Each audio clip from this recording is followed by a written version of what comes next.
We start with Brennan, Kevin. Well, it goes way, way back. He was chief of station about 25 years ago in Saudi Arabia, where he converted to Saudi Islam, which is Wahhabi Islam, literally converted over to Islam. Now, when you're chief of station for the CIA, you're supposed to recruit the other side, not have them recruit you.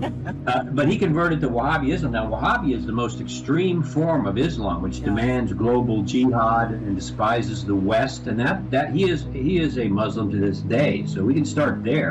He was an early supporter, and even supported the Communist Party and voted for a communist candidate. So he was a communist Marxist in his early political days. I mean, there's so much on this guy. He is dirty as a fish wrapped in paper.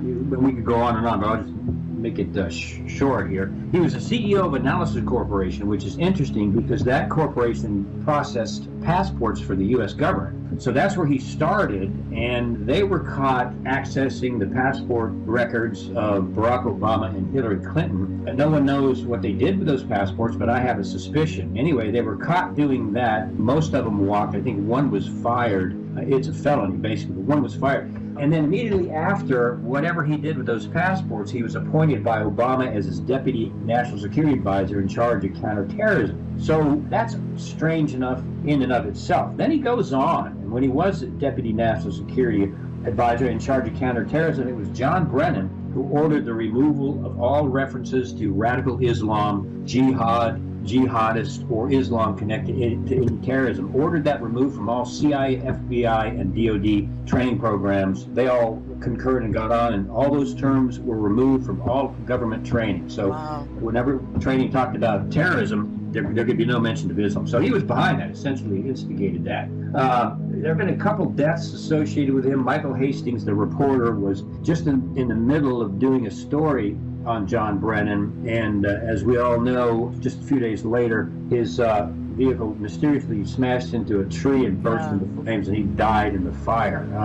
And then we go on to Benghazi, and he knew he was working with Hillary Rodham Clinton and secretly running guns into Benghazi, which wound up in the hands of ISIS. And as you mentioned, he spied on the Senate torture report. I mean, this guy should be working for the enemy, not for us. He probably never should have had a security clearance.